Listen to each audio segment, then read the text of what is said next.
To See You Next Tuesday. Today we are lucky to have Adam Palmer with us. He is a finalist for the... Well, I was a finalist for the BBC Radio Can Make a Difference Award, so I was one of the finalists for the Fundraiser Award, and yeah, it was amazing.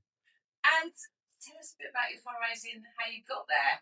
So I've been fundraising for about 8 years, and I started off doing a fundraiser for St Thomas Hospital. So when I was 15, I was hospitalised, and so I done a little fundraiser for them, only raised a few £100, and then just went through different things like that. So, and then eventually, I'm now a trustee for a charity called Legend on the Bench, which is a suicide prevention charity, and I've been a trustee since October 2023. That's amazing. Tell us about your benches. So the benches, they're amazing. They are put in parks and surrounding areas, and they are there for people just to sit on if they wanted to. But they are a suicide prevention bench. So on these benches, it has phone numbers for Samaritans, Minds, and they're solar powered. So over an evening when it's dark, they light up. And the awareness that it spreads is phenomenal. I sat on the bench that I've got for my foster son. I was sitting on there one night, and this big guy come up to me, and I thought he was like, what's he after? And I was just sitting there, and he's like, "You all right there, mate? How do you feel?" I was like, "Yeah, I feel good. You all right?" I'm like, I'm fine. And he went, yeah, how's your mental health and everything? I was like, "Yeah, all right." Like, why are you asking me that? It's a bit weird. And then the reason he was asking me because he knew what the bench was all about. So he thought that I was sitting on it because I was struggling, but I was sitting on it because of obviously how close that bench is to me. I was sitting on it just an evening, I had a walk and thought I'd sit on the bench. And then I chatted to this guy for probably about an hour and a half. Wow. And then it turns out that he knew one of my friends who sadly took his own life about 18 months ago. How hard was that though, to ignite a conversation with someone generally interested? Honestly, like, are you okay? Honestly, it's mad.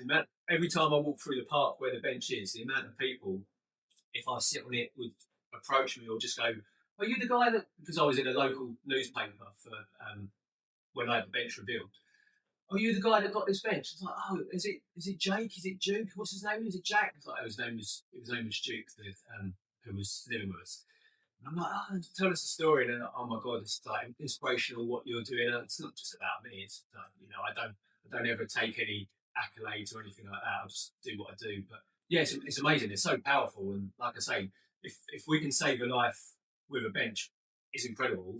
But the fact that it's raising so much awareness that people see it and go, "Wowee," and that's what it's all about for me. Or it inspires people to understand what's happening in that moment when you're sat on that bench, maybe, and technically turn into somebody that's a bit of a lifeline. Absolutely. Are you feeling good? Yeah. Are you on this bench for a reason? And that's when I was chatting to that guy. When he came over to me and said that, I was like, "This is amazing." Like, for the amount of thousands that I've raised over the years, if someone was to say you've saved a life, or if someone was to say, you've raised awareness, that's so much more important to me than me going, "Oh, I've raised £5,000 this year, I've raised 10 grand or whatever." But yeah, phenomenal. But to know that domino effect has been that you have made people aware of what those benches are, and they want to respond maybe to someone who sat on that bench for that purpose. Absolutely, that's huge. And there's so many people. There's so many people as well that have said, how do we go about getting these benches and how much they cost? And it's awkward because a lot of it's hard work. I mean, I had to go through the parish council. It's not always easy to get a bench. But yeah, once they're out there, and I think we've got 60. I think it's about 60 plus that we've got through the country now. But we've got the ambassador of the charity is a guy called Mickey Hazard that used to play for Tottenham in the 80s, and he does a lot of the revealings. But we've got other sort of celebs. We've got Glenn Hoddle, who used to play for Tottenham. He's done bench reveals as well. So yeah, so Glenn Hoddle is my all-time favourite footballer actually, which is mad. So when I see him revealing a bench, I'm like, that is my absolute hero. Yeah. Doing one of our benches, it's my head's just like, what This is crazy. Is it predominantly men on the? No. So the charity was formed by Mickey Hazard and his sister Michelle. Michelle's son Jay took his own life, and she wanted to set up a suicide prevention charity. and they came up with the Legend on the Bench. But yeah, it's not so much men are the ones. It's mainly men that do the reveals. So it's the ex-former footballers, but the amount of women and men that are there supporting it's unbelievable. And there's so many people that get involved and wear the little pin badges that we've got and everything else. Oh, we need a pin badge. We need a pin badge. Let's be pointed. I've got a pin badge. Yeah, I need a pin badge. This is definitely something we need to get Yeah, behind. This is fantastic. Yeah, loving this. But yeah, so it's not just about the suicide prevention. It's about the mental health side as well. I mean, I recently got therapy for my own mental health, and I felt a bit of a fraud in a way because I've been fundraising for so long for various charities. I've fundraising for mental health and everything else, but yet no one knew that my mental health was shot to crap. Yeah. And it wasn't until this year that I was like, yeah, I need to sort Have a look at that. I need to have a look at this, and there's only so much crying that I can do. And yeah, since getting the therapy, and so many of my friends have opened up about their issues. I'm like, bloody hell, I've known you since we was 10, had no idea about any of this. And I think because, not saying I'm the man or anything, but because I went and got some of the help that I needed. Yeah. People are like, well, actually, Because you break the shame. yeah, And that's the shame, that's the stigma that's attached and to men to actually get out there and ask for help, isn't it? exactly it. Yeah, so doing that has inspired a lot of. But who better to walk his talk? Who better to walk his talk than you? Absolutely. You know, I mean, if anyone's going to take the lead of following someone, it's somebody that's advocating so hugely for such. I think no one. I don't care what anyone says. You do not realise the desperation and the most normal of reasons behind suicide. I think everyone thinks it's sometimes it's got to be something massively deep, but I think for me, I have never come across anyone that's been that desperate to have that attempt it or let alone succeed. They've had deep reasons. Sometimes they've been, it's everyday things that just pile up and pile up and pile up. No, it's exactly it. It doesn't have to be a breakup or a loss of someone. It could just be anything. I personally know 3 people that have killed themselves.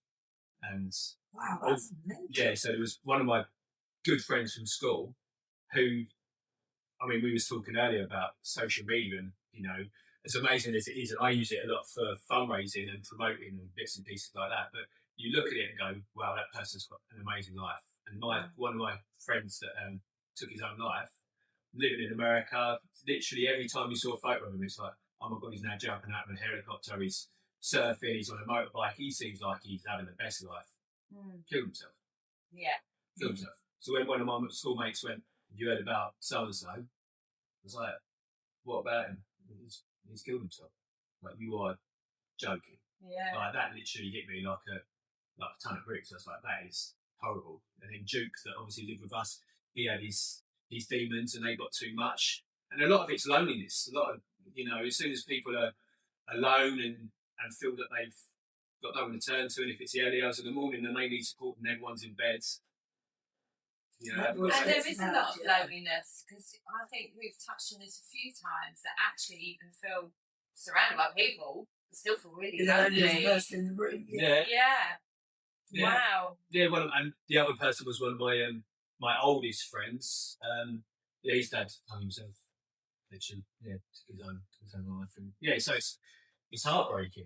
I was at a bit of a state when I was probably about 19 and attempted suicide. And obviously, fortunately enough, I'm here. But anyone would have thought, why is Adam trying to do that? Yeah. Why, would you mind me asking the question, do you think that makes you more hyper aware to people that possibly are at that point? Or do you think you do this because you can understand a lot more how people get there? And it's a mixture, really, because obviously, although I've battled my demons and everything else, it doesn't so much mean that I know how, because everyone's different. Yeah. Like, we could sit here now and you can go, Adam's amazing, Lucy's amazing, Wendy's amazing. You might go home, cry your eyes out. Yeah. Jesus Christ, where did that come from? So it's so difficult, but I just think that the most important thing is opening up. And like I said, when I had my mental therapy, my mental health therapy, that's the best thing that I've ever done personally. I And this was what you recently. that I started, so my marriage broke down, or ended in March, and I started in April, and that was the best thing I've ever done. 'Cause as soon as the marriage broke down, I remember going into work, and I work in a school, and the deputy head was like, "How you doing, Adam?" And I cried like a baby. Yeah, the question from hell. Cried like a baby. Just cried like a baby. Because I'm normally like quite, "How are Yeah. you doing? You alright? Yeah. How was your weekends?" Like, I've got such a, interest in people. And I Yeah, just went in and said, "How you doing?" And I was like, yeah, and that was it. And that's when I was like, yeah, I think I need help now. There's so much trauma that I'd gone through, and everyone goes through trauma, but I just bottled mine up. And it went back from years and years and years. And the most important thing was when I was 15, and I had something when I was 15, and I never got over it. You've got over it. Yeah, Never got needed over to it. look And at I that. need- and I And you needed brush it. it under the carpet, don't you? Absolutely. Yeah, you just sort of go, yeah, that's all right, that's fine, Yeah. that's all right. Oh, Forget about that. yeah, I was And gone. keep building the Yeah, layers I was on gone. it. Yeah. Yeah, my dad's dead, don't worry about that. So this has happened, that's happened. Yeah, don't Just keep worry. going. Just It's keep going. scary. And then all of a sudden it was like, bang. And then when I had my therapy session, because a lot of people said, "Adam, go and speak to a therapist." I was like, "No, I'm not doing that. I'm not doing that. I don't want to sit there crying. I don't want to do that." But then when I went into work that day, and I just literally unloaded everything, or offloaded, however you want to say it, deputy head was like, "Yeah, I think you need to see someone." And then I had a triage over the phone to see if I should be having therapy. And they said, "I'll grade it out of 10 for this, out of 5 being highest, 10 being highest." And she was like, "So what about this?" I was like, "Yeah, it's a 4. What about this? Yeah, it's a 9. What about this? 4. Where do you see yourself? Like, how do you see the world without you in it?" I was like, "I didn't really notice, to be honest. I didn't really care." Not that I was suicidal, but it's just how my head was. I was like, Yeah. who gives a toss about me, you know? So, like, and that's how it was. And then I had the therapy, and honestly, it was the greatest thing ever. I think therapy works because it brings you back to yourself. Because what happens is when you get so far removed from who you are, Mm. so far removed from you mattering, Yeah. that you're important, that you are worth something valued, and you keep putting yourself to the back foot, to the back foot, to the back foot, to the back foot. The further away you get from yourself, I think talking to somebody kind of almost reminds you that you have to come straight back to souls, like to self, Mm. and Totally. and yeah, The thing was as well is because stop normalising what happens. kind yeah, of thing, and because the therapist, I'd never met her, she didn't know anything about me. I was able to just go, "This has happened, that's happened," and it wasn't someone going, "Come on, Adam, that happened when you was 15, mate. Like, Yeah. move on. Like, come on, like, yeah, we've all lost people. Don't worry about it, mate. Move." And so a lot of people, I say a lot, a few of my friends knew a little bit about my mental state and everything else, but a lot of them would have just been, "Come on." Could I just ask you just quickly, before you went to therapy, what your idea of what therapy would look like? I think Because we all have preconceived ideas, Yeah, and I'm so- just wondering what you thought it would be I like. think it was pretty much how it was how I thought it would be. Okay. But my thing was, I was a bit scared to sit there and let everything out Okay. and cry. I was like, I can't sit there crying. I can't. I find it too scary to be going back to things and going, "This happened, blubbing. This happened, blubbing. Oh my god!" And just the sheer heartache of some of it. That was what was probably putting me off. Yeah. So doing you it. were scared? Yes, I was. Yeah, petrified. Yeah. Petrified. This was before like the marriage breaking up, because I had so many things in my head that I was battling all the time, but not many people knew it. Mm. Only those real close to me that would say, "Adam, you need to speak to someone." I'm all right, I'm fine. But yeah, and then when I went in there, and obviously, literally the first session, cried like a baby I was in there about 50 minutes and cried for about 46. And don't get me wrong, I wasn't just sitting there crying, I was talking, but I was Yeah, crying needed and to crying. let it out. I needed to let it out. And then she said, "Right, so where do you want to start?" I started with the third when I was 15, and something that happened when I was 15, which was going blind and being told that I could be blind for the rest of my life, and my eyesight came back, but then my whole life completely changed after that day. No wonder you needed to cry. Your central nervous system must have been absolutely pinging. Yeah. Do you know what I mean? Yeah. Like it's, and that crying lets that. I mean, like that's. But what can I just say? Like, can I just say, it's. I find it incredible. We're talking about losing your sight. We're talking about losing somebody that you'd cared for a long time. You've talking about your dad dying. Can I just point out they're not small things? You know, like they're not small things. Yeah. Why are we normalising that? Why aren't we talking about that? Yeah. Why don't people realise that what's this thing with men and women, just in people in general, need to be like, they need to sort that out, don't they? Do you know what I mean? Like this. Yeah, and I was just going to ask if, you know, like you said, oh yeah, I had loads of things going inside my head.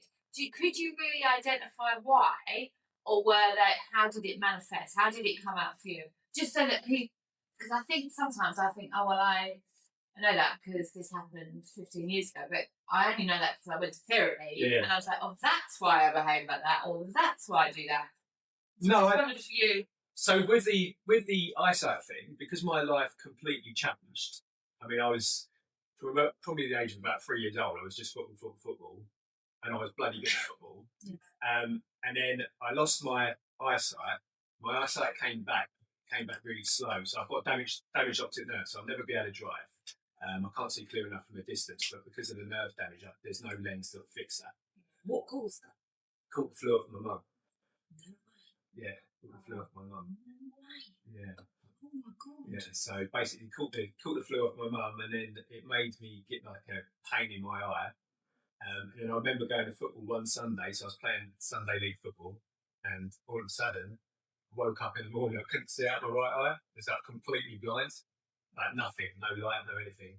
And I played football for about 20 seconds, and my friend passed the ball, and I went running onto it, and I was like, can't see anything, can't see. So I had a shot, and I said to the manager and to the coach, whatever you want to call him, I said, I need to come off, I can't see properly. He's like, really? I said, yeah, I can't actually see out of this eye. And then, went to Maidstone Eye Hospital, and they said, I didn't know what was going on. I was like, what's going on? You're 15, you shouldn't be happening.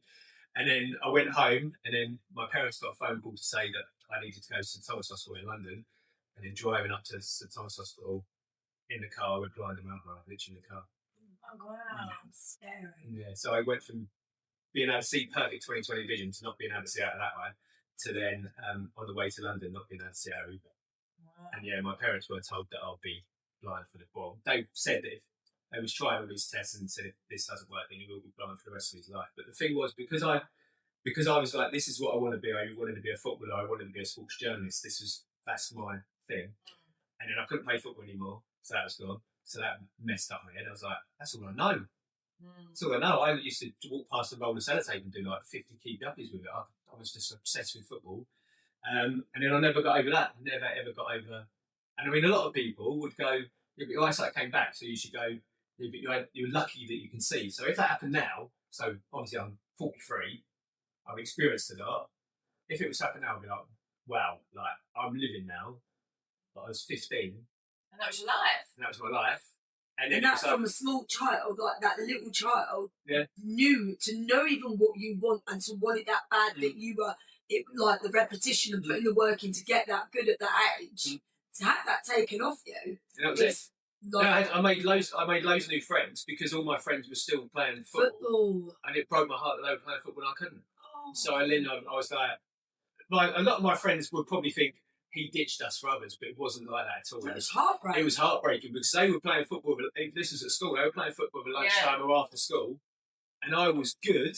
And if I played, I was terrible. I couldn't see the ball coming. I'd be like, balls hitting me. I'm like, this is embarrassing. How frustrating. And then I was like, I need to find new friends because this is too much. Yeah. So, many apologies to my friends that ever think that I ditched them, but I didn't.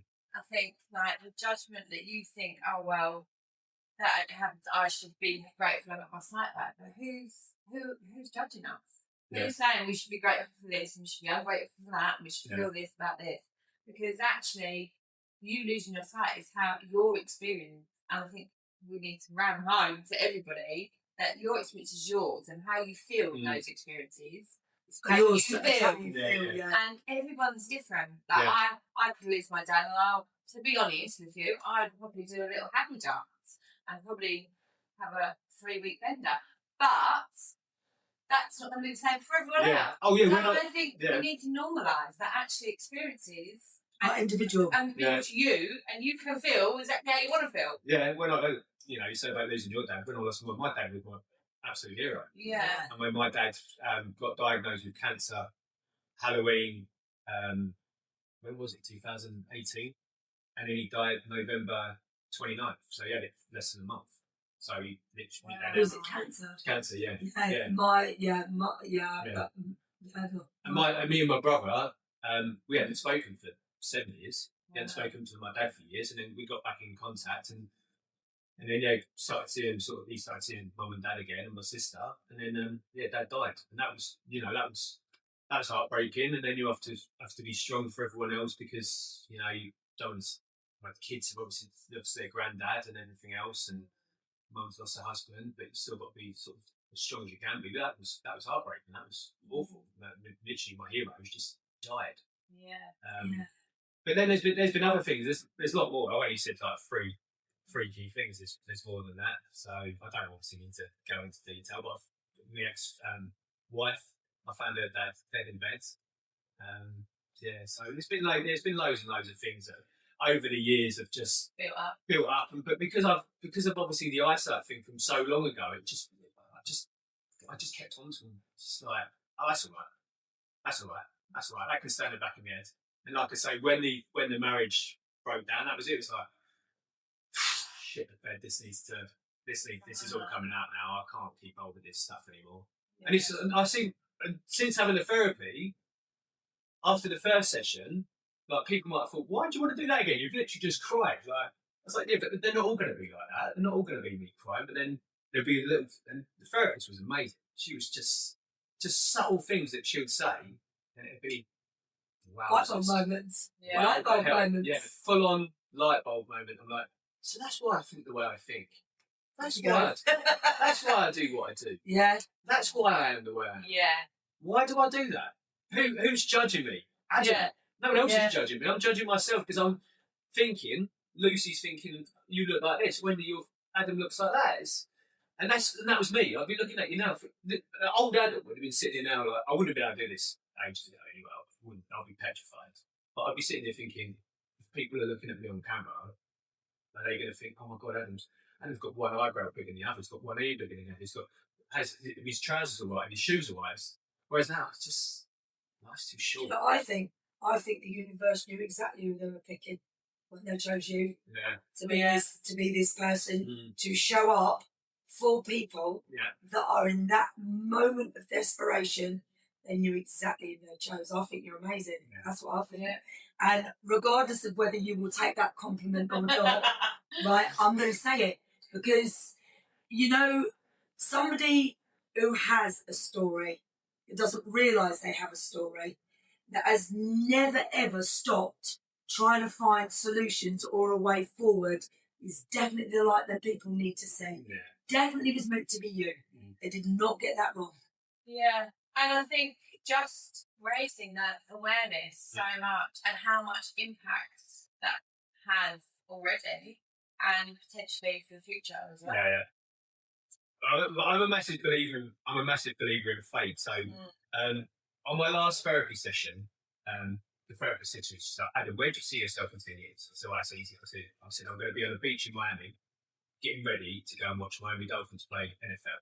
And she sort of looked at me like, all right, you sure? Miami's quite a distance. Yeah. And I said, you wait. I said, I promise you now, like, shake on it. Yeah. I said, you'll get a message from me or a photo from me. I said, have your number. I said, don't change your number. I said, you'll get it. And it's really weird because I go to watch Tottenham Hotspur play. I'm not a Tottenham fan. Might not be with you. I'm coming out now. I'm not a Tottenham fan. I'm Chelsea. But I go to watch Spurs through the charity. I've made friends with this guy called Mike, who's an absolute legend. He's in a wheelchair and he's in his 60s, but he's one of the nicest people you can ever meet. And so through the charities, we become good pals. And he's like, if anyone that comes to Tottenham, come up.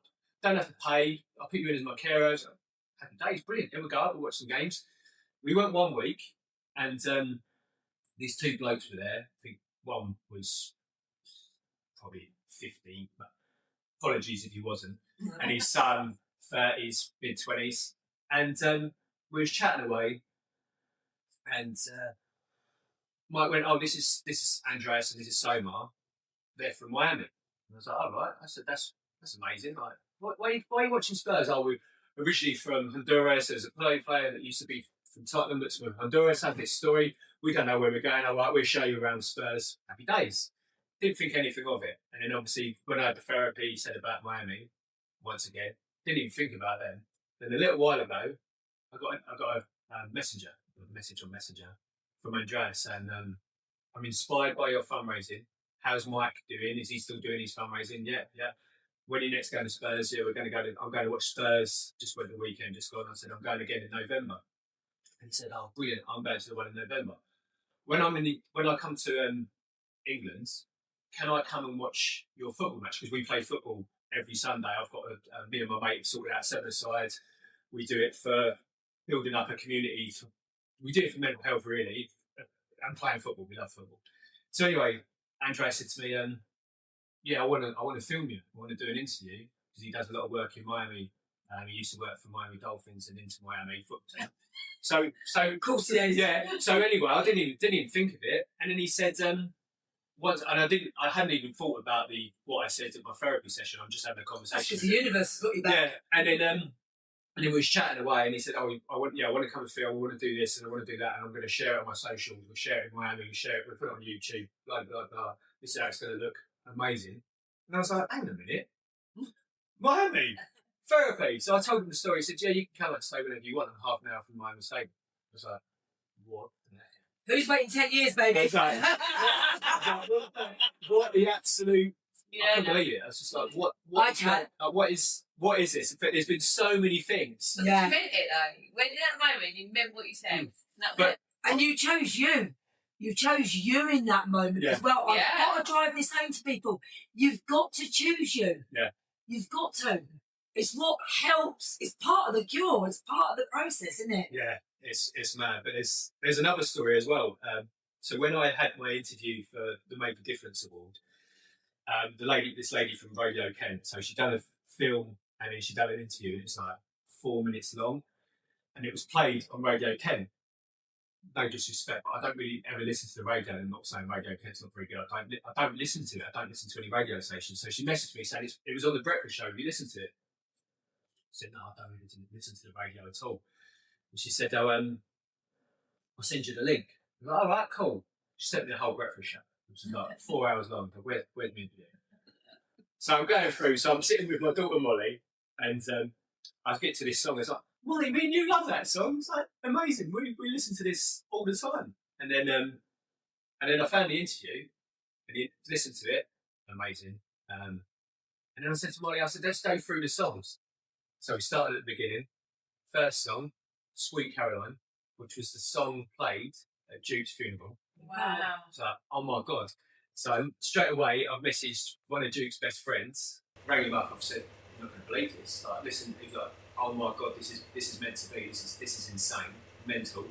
So then I find another song saying, "Molly, me and you used to listen to that, brilliant." Then I find a song. The song was "Guess That's Why They Call It the Blues" by Elton John. In year 7 in music, my music class sang "Guess That's Why They Call It the Blues." In my music class was my mate that killed himself from America. Wow. Yeah. Faces. Yeah. So that played. Yeah. So then I'm messaging my mate going, "You're not going to believe what song they played now." He's like, "This is insane." So I'm carrying on listening to more.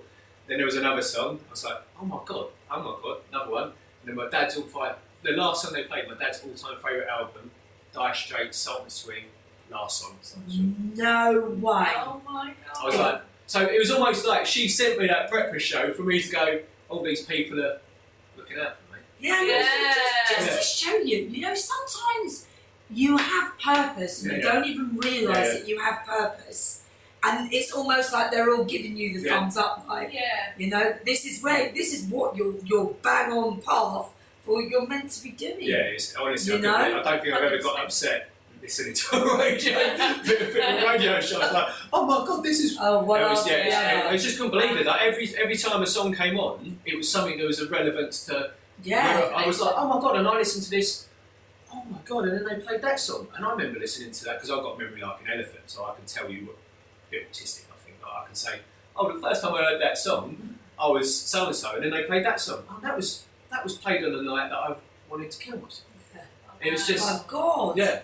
That's mad. So Yeah. if ever you wanted to know that they were seeing you and seeing what you was doing, that was it. Wasn't Mad, it? absolutely. I love that kind of evidence, that confirmation that you're definitely on the right path. Yeah. And I think when you are with you can see all that. Yeah, I think you can massively. When you're disconnected and you're like, your head's everywhere, you don't see all those little synchronicities and signs that, you're on the right track. All you see is chaos. Yeah. And it doesn't matter where you look, until this is all sorted and you're back in yourself. Yeah. You can open to see all of those whereas things around you. Before it probably would have been, sweet, what's it called, Sweet Caroline, for Duke.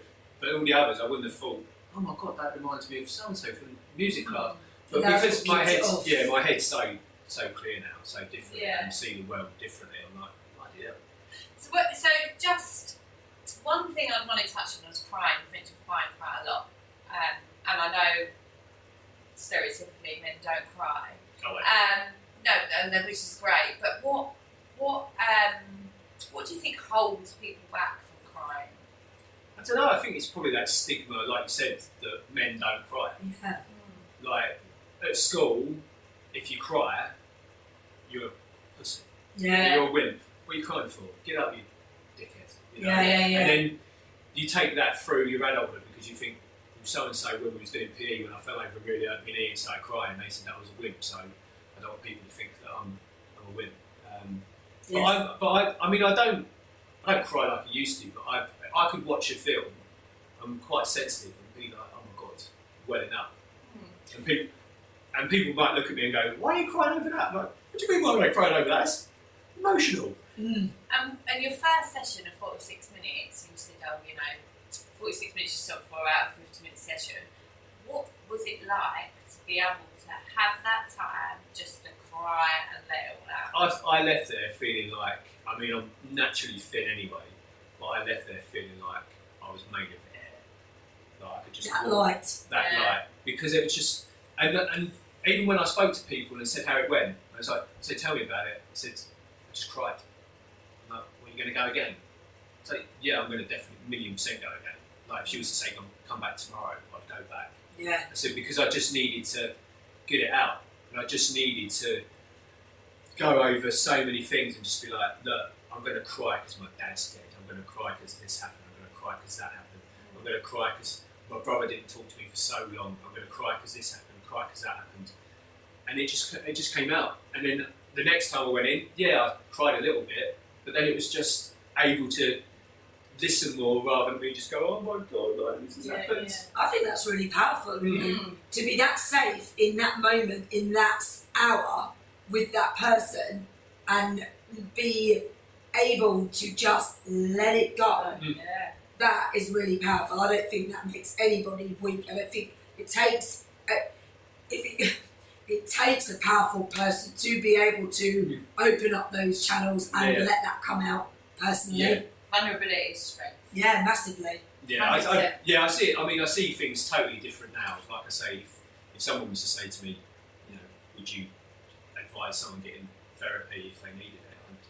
100,000,000%. Like, I'm not saying we're all different. There's, like I say, some people might be like, the cost of living nowadays is too much for them and they can't cope and everything else. But there's others that have had trauma, like I've had, and other bits and pieces. But I definitely just don't be scared. Just talk to anyone. If you don't want to talk to a therapist, but you feel like you need to talk to someone. If one of my mates was struggling, I'd rather them ring me up at 1 o'clock in the morning than me get a phone call at 8 o'clock in the morning to say so and so's done himself in, so and so's done this. Yeah. And it just be like, mate, just talk. And if you want to cry, if you want to go for a 3-hour-long walk in the woods somewhere, and you just want to vent, do it. I'll be happy to listen. If you want to go and sit on the bench in Wainscott, let's go down there and just. I don't need to talk. You just vent and let it all out. Yeah. Again, though, that's making yourself a priority. For someone to pick up the phone and go, I need help. That's a big thing say that I'm a great, I need someone now, isn't it? Tough. Yeah. Tough to do. Yeah. But that's it. And like I say, for me, I've struggled for so long, but eventually I was like, right now I need to do it. And I don't have any regrets that I didn't do it sooner, because I think my life would have been completely different had I done it sooner. I think if I would have had the light bulb moments that I had, I don't think half the things would have happened and the people that I've met. It's unfolded as it should have. It was meant to be. I was meant to meet that person to do this, meant to meet that person to do that. Yeah. These are the things. And it's really strange, because there was a guy that I used to play football with when we was 15, and I only played with him, playing football-wise, for about six months, maybe less. And I was in Wainscott, and I'd only just come out of my marriage breakup, and I was with my son, who's 9. This bloke drove past me and shouted out, "Ad." I was like, "Who the hell was that?" And he pulled up and was like, "Lee Mills." He's like, "Yeah." So, and I was like, "Bloody hell, I haven't seen you since Cliff Wells. How you doing?" He's like, "Yeah, I'm good." He's like, "What about you?" I said, "Yeah, I'm all right. Like, life's all right. Just split up with your wife, but other than that, I'm all right." It's like, "Just split up with your wife?" I'll get out of the car and have a chat. He went, "Just to let you know, I only stopped because one of my sons, Casey, it's like an ongoing thing that he looks like Jim Carrey. So he's like, that looks like Jim Carrey, that must be Adam's son." So he got out and we chatted, and he said, "Oh, how you been? Other than this?" And I said, Your son looks like Jim Carrey. Yeah, my son. Love that. My son looks like Jim Carrey. Not so much now. At times when you sort of look at him and go, "Yeah, that's Ace Ventura right there."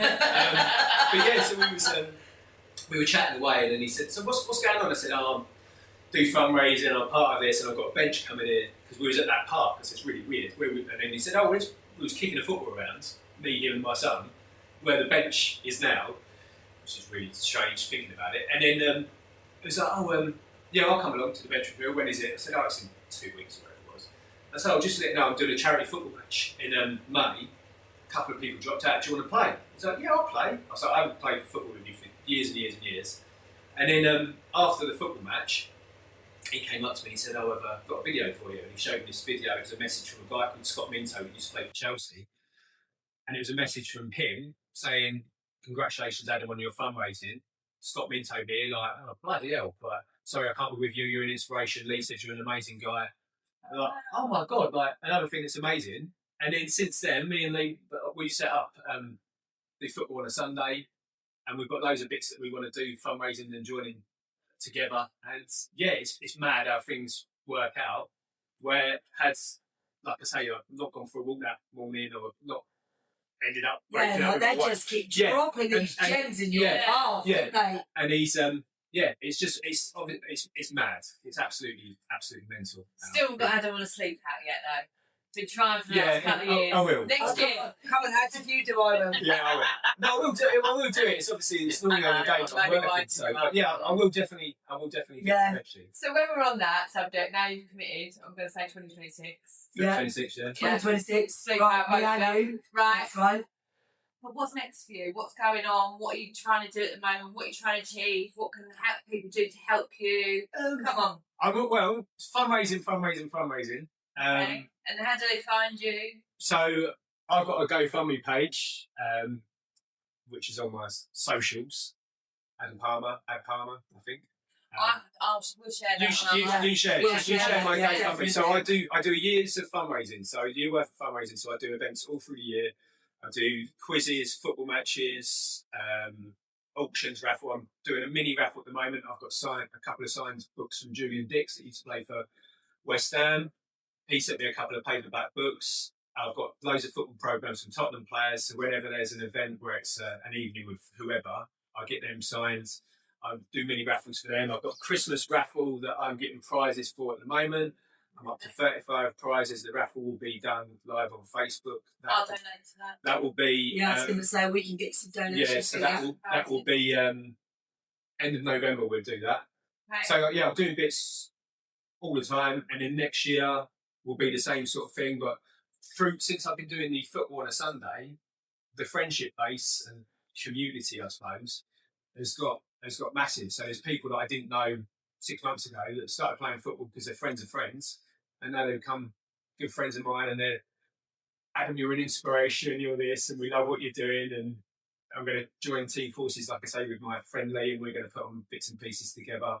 And yeah, it's going to be massive. We're going to get more benches. I'm going to get more benches around sort of Medway and Kent, Maidstone, wherever. Why don't we do a bench? Why don't we fundraise for a bench around here? Yeah, we can do that. We're coming to join you. Yeah, join Yeah. forces. And then we do the charity. So the last charity walk that I've done, I walked from Sittingbourne Stadium, which is where we've done one of our previous football matches, to the Wainscott. So it was only 15 miles, I think. But yeah, that was the walk that we've done. But before, I walked from Charlton Athletic Stadium to Ebbsfleet Stadium to Gillingham Stadium, and that was 31 miles by the time we'd done the walk. Mm. And that I was literally walking like Robocop for about 3 months after that. Bless you. Might Yeah. do something a little less Um, adventurous, but we can- But we Yeah. do stuff all the time. I mean, sometimes it doesn't have to be, you know, where some people jump out of an aeroplane and bits like that. If I was to do that, no disrespect, but because of the things I do all year round, I've raised no money because people support me. I do scratch cards all the time. So once a month I do a scratch card. So it's like £5 a football team, winner gets £100, £100 goes into the GoFundMe. And where I'm obviously doing other bits like playing football, doing walks, doing this, doing auctions, doing raffles, a lot of the same people support me all the time. So if I was to say, well, I'm jumping out of an airplane, they'd be like, yeah, but I bought 3 teams with the scratch card last week. Mate. Like, how much money do you think I've got to be jumping out of an airplane? And literally thinking, I've jumped out of an aeroplane before, though. So. Yeah, but other people can get on board, and anyone listening to this, you might be surprised. Someone might come forward and have something for you. Where's your football? Where's the football that you do? We do that at Chatham Town Stadium. Yeah, do that at Chatham Town, which is brilliant. So one of the reasons we started doing the Sunday football was because we was only playing. Well, I was only playing in one charity game a year, so I was doing no running. I walk a lot. I was doing no running, no exercise, no football, apart from like maybe a kick about in a park or whatever with my kids. But that's not overexerting myself. I'm literally just chipping the ball up and volleying it from 25 yards at a goal. But then in the last one, I was like, how on earth am I supposed to run from that end and pitch the other when I could run in across the and knacking me out? And I played in the game and I was knackered. I was absolutely knackered. But I didn't enjoy the game because I put too much pressure on myself because I organise everything, so I do all of it. You know, get the kits, get the people together, get the stadium, get this, get that. Make sure. So I'm like, I've got to make sure everything's all right, as well as try and play in the game. So we're pretty good organisers. Yeah, we can. So I've got come along. Yeah, I've got a lot of people that are willing to help out now, so it's good. But yeah, I've got. I'll see you next Tuesday. Repertoire. Yeah, repertoire. Yeah. See you next Tuesday. Yeah. Why not? It's coming on. But yeah, so it's and playing football since I've been playing on a Sunday, I generally feel like I'm 15 again when I'm playing. Yeah. Which is like takes me back to your inner child is getting fed. Which is really weird because when we played football at school, it was called the cage. It was like fed stuff. Sounds like we're not animals. No. But it was like football in the cage, and when we play at Strew Sports Centre, it's all caged off. So it's almost like I walk through those gates and I'm like 15 again. I put my boots on and I'll run around like an absolute lunatic and I'll shoot from anywhere and I'll pass all over the place. And people are like, "Ad, your pass is amazing. Your shooting is so accurate." And before I would have been like, "Shut up!" Like, no, it's not. But now I'm like, yeah. Yeah. And so you're in a 15-year-old attitude there as well. 15-year-old Adam comes out on a Sunday morning. I love that. Everyone needs to see that in a child. And that's it. And I feel incredible. And I walk off of there, regardless of scoreline or whatever, and just be like, "That was amazing, guys. See you next week." And yeah, we love it. Yeah. And you got guys coming up to you saying, "Thanks for what you're doing." So to some people, it's just a game of football, but to others, they know what the purpose is, and it is literally getting out of the house, sorting out your mental health, and not saying everyone goes there struggling, but the amount of people that I've spoken to since I've spoke about my mental health that I've known for years that are now ads that like, "This happened to me." That what? Like, I've struggled. Really? You started the conversation. Why the hell have you struggled? Like, seriously? And yeah, it's mad. It's absolutely mad. But like I say, the community that me and my pals are building is amazing. It's incredible. Yeah, so proud. Like, super proud. Good. So should be. Yeah, super proud. Whereas before, like I've raised since I've been doing fundraising, 32 grand over the years for charities. I've raised 12 for Legend on the Bench. Whereas before it would have just been like, yeah, I'm just doing fundraising. It's cool. Really appreciate. I'm so thankful for the donation. So thankful for the prize. So thankful for this. So thankful for that. Whereas now I look at it and go, bloody hell, man, you've actually you've done well, mate. You've grafted for it. But because every day I'm doing something fundraising based, it might just be sending 20 emails for a prize or whatever. But I'm always doing every day. I'm doing something fundraising related. So I love it. Yeah, I love it. So, well, you are an inspiration to all, and let's hope you being on this podcast not only gets you donations, but creates some more conversations. For me, it's not about donations. It's not about money. It's about people being able to speak and not bottle things up and not be scared, because it can be quite daunting. Like I said, when you're sitting there and you're crying your eyes out for 46 minutes, it is hard, but worth it. I look at myself now, and my whole adult life, I battled and battled and battled, and then other things came along, and other things came along, and other things came along, and now I just see the world completely different. And I'm not saying I'm going to go out and hug a tree. I'm not doing anything like that, but I just see things differently. I do that. But yeah, I feel so positive about people and my future, and I've never set any goals, never ever set a goal for myself, and now I'm setting goals, ticking them off, and loving life. I want you to come back and after you've been to Miami Dolphins. Exactly. It could be doing it live from Miami. Could be. Yeah, let's do this. Should we all go to Miami? Beautiful. I get this moment. No. It's all good. But yeah, I'll definitely come back and let you know what's going on. Yeah, keep us updated, and we'll want to join you. Yeah. But I really appreciate today. This is like I said before, we'd not have been able to do this 6 months ago. Was it that bad? No, I felt great. Yeah, it felt great. Good. It felt easy. I mean, I waffle anyway. I can talk, and I didn't feel.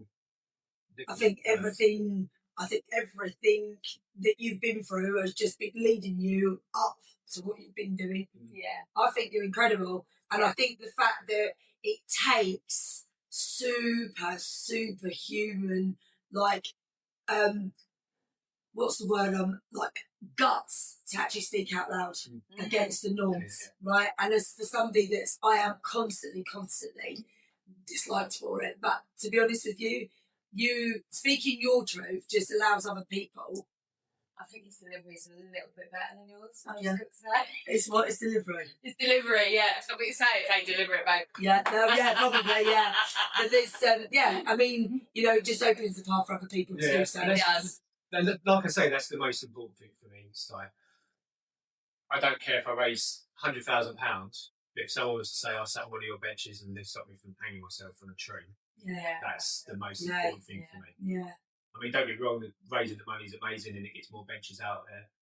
And that's, vitally important, but it's saving a life. And honouring Duke's life, Duke was a huge, but I think about him every day, like, not when he first died, when it's sad, but I think about him like, that guy was so funny and amazing. And when I do my fundraising, I'm like, yeah, he's looking down on me and everything else. How old was Duke? 23.